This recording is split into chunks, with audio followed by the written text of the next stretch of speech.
ओम नमो आद्य सर्वांना. तर सर्वांना आजचा दिवस चांगला जावा हीच कानिपनाथ बाबांची प्रार्थना करते ना. आजच्या एक नवीन व्हिडिओमध्ये सर्वांचं स्वागत करते.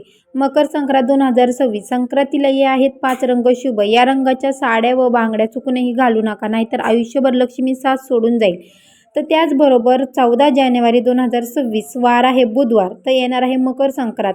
तुम्ही वाट पाहताय साड्या बांगड्या रंग कोणते शुभ कोणते, काही रंग चुकूनही घालू नयेत. तर त्याचबरोबर आज मी तुम्हाला सर्व सांगणार आहे कोणत्या रंगाची साडी घालायची आहे, कोणत्या रंगाची साडी घालायची नाही आहे, त्याचबरोबर कोणत्या बांगड्या घालायच्या आहेत, कोणत्या कलरच्या बांगड्या घालायच्या, ही सर्व माहिती मी तुमच्यासोबत आजच्या व्हिडिओमध्ये शेअर करणार आहे.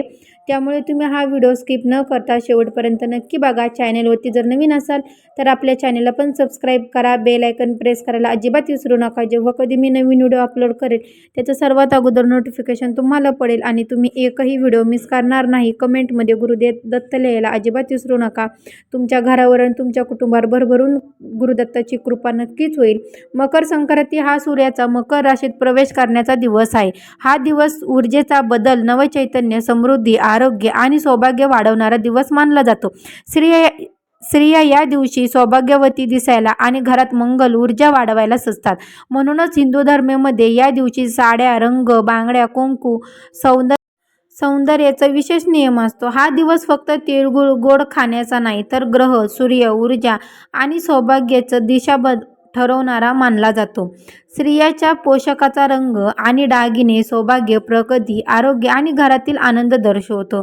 मकर संक्रांतीच्या दिवशी भरपूर भांडणे वगैरे वर्षानुवर्षे चालू असणारे सुद्धा त्याचबरोबर या दिवशी आपल्याला फक्त हे एक जे रंग असतो, तर जी संक्रांत रंग घेऊन येत असते, तर तो रंग आपल्याला आवर्जून घालायचा नसतो.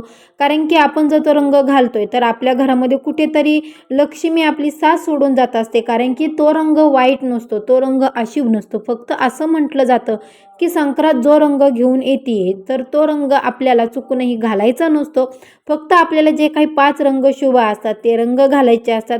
बांगड्या घालताना आपल्याला एक गोष्ट लक्षात घ्यायची आहे, बांगड्या कधीही आपण कुठेही जर आपल्याला बांगड्या घालायच्या असतील तर बांगड्या घालताना आपल्याला उजव्या हाताने बांगड्या घालायच्या आहेत. कारण की एका हातामध्ये 11 बांगड्या घालायच्या असतात आणि एका हातामध्ये 10 बांगड्या घालायच्या असतात. फक्त हे संक्रांतीच्या दिवशी बांगड्या घालताना तुम्हाला मेटलच्या बांगड्या चुकूनही घालायच्या नाही आहेत. बांगड्या तुम्हाला कधीही काचीच्याच बांगड्या घालायच्या असतात संक्रांतीच्या दिवशी. कारण की संक्रांतीच्या दिवशी काचीच्या बांगड्या घातलं तर शुभ मानलं जातं. कारण की सौभाग्याचं खूण असते काचेची बांगडी, आणि काचेच्या बांगड्या तुम्हाला संक्रांतीच्या दिवशी हिरव्या कलरचा बांगड्या जरी घातल्या तरीही चालेल. फक्त तुम्हाला प्लॅस्टिकच्या किंवा मेटलच्या बांगड्या संक्रांतीच्या दिवशी घालायच्या नाही आहेत.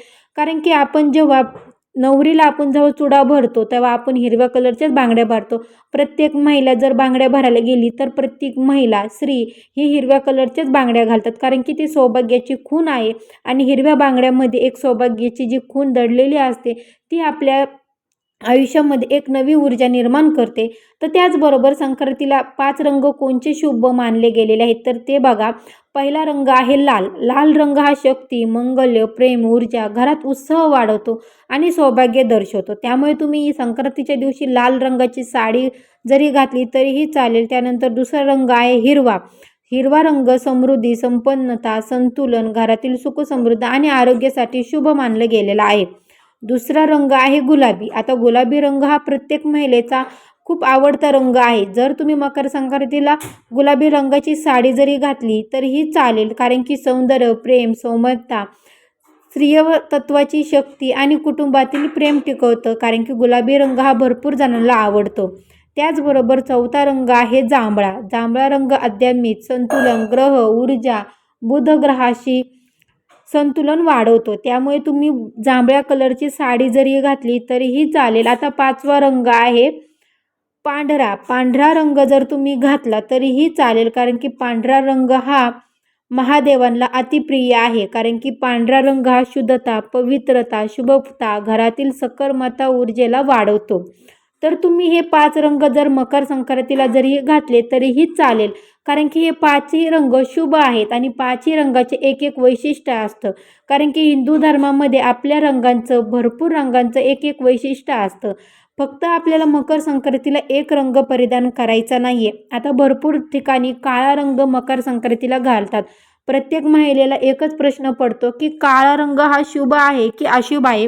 कारण की मकर संक्रांतीला भरपूर महिला काळ्या रंगाच्या साड्या घालतात. तर ह्या साड्या चालतात का? काळ्या रंगाच्या मकर संक्रांतीच्या दिवशी साडी घातली तर? तर हो, मकर संक्रांतीच्या दिवशी जर तुम्ही काळ्या कलरची साडी जर घालताय तरीही चालते. कारण काळा रंग हा नकर्मता शोषून घेण्याचा एक रंग आहे. कारण की नकर्मता ऊर्जा तो शोषतो. त्याच्यामुळे तुम्ही मकर संक्रांतीच्या दिवशी जर काळा रंग घालताय तरीही चालेल.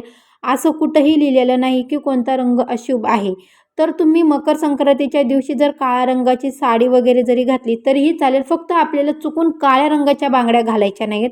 तुम्हाला हिरव्या रंगाच्या किंवा आपले जे लाल फक्त आपल्याला लाल, हिरवा, निळा रंगाच्या बांगड्या जरी घातल्या तरी चालेल. फक्त काचेच्या बांगड्या घालायच्या आहेत. त्याचबरोबर आपल्याला एक रंग जो आहे तर तो घालायचा नाही, तो म्हणजे की पिवळा.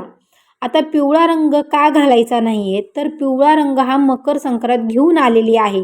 असं म्हटलं जातं की संक्रांत जो रंग घेऊन येते तो रंग आपल्याला घालायचा नाही, की पिवळा रंग हा अशुभ नाही आहे. पिवळा रंग पण हा अशुभ आहे. पण संक्रांत जो रंग घेऊन येते तो आपल्याला कोणालाही घालायचा नसतो.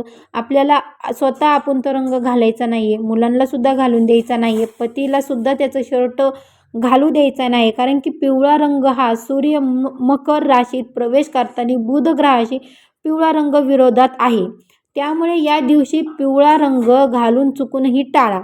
कारण की लक्षात ठेवा, शुभ रंग फक्त लाल, हिरवा, गुलाबी आणि जांभळा आणि पांढरा आहे. त्यामुळे तुम्हाला ह्या रंगाचे साडी, कपडे, बांगड्या घालायच्या आहेत. फक्त चुकूनही पिवळ्या रंगाचे घालू नका. त्याचबरोबर बांगड्या भरताना सुद्धा काही गोष्टी लक्षात घ्या. त्याचबरोबर तुम्हाला हातातली बांगडी जी तुम्ही घालताय तर ती बांगडीसुद्धा आपल्याकडे खूप मोठं हिंदू धर्मामध्ये तिचंसुद्धा खूप महत्त्व आहे. फक्त बांगडी कुठेही टिचलेली नाही पाहिजे. त्याचबरोबर बांगडी चटकन आवाज देणाऱ्या काचेच्या टाईपचीच बांगडी असावी. कारण की काचेच्या बांगडीलासुद्धा खूप महत्त्व आहे. त्याचबरोबर मकर संक्रांतीला तुम्हाला ह्या गोष्टी आवर्जून लक्षात घ्यायच्या आहेत. जर तुम्हाला हा व्हिडिओ आवडला असेल तर नक्की लाईक, शेअर करा, कमेंट करा. कमेंटमध्ये गुरुदेव दत्त लिहायला अजिबात विसरू नका. शेअरसुद्धा करा. धन्यवाद.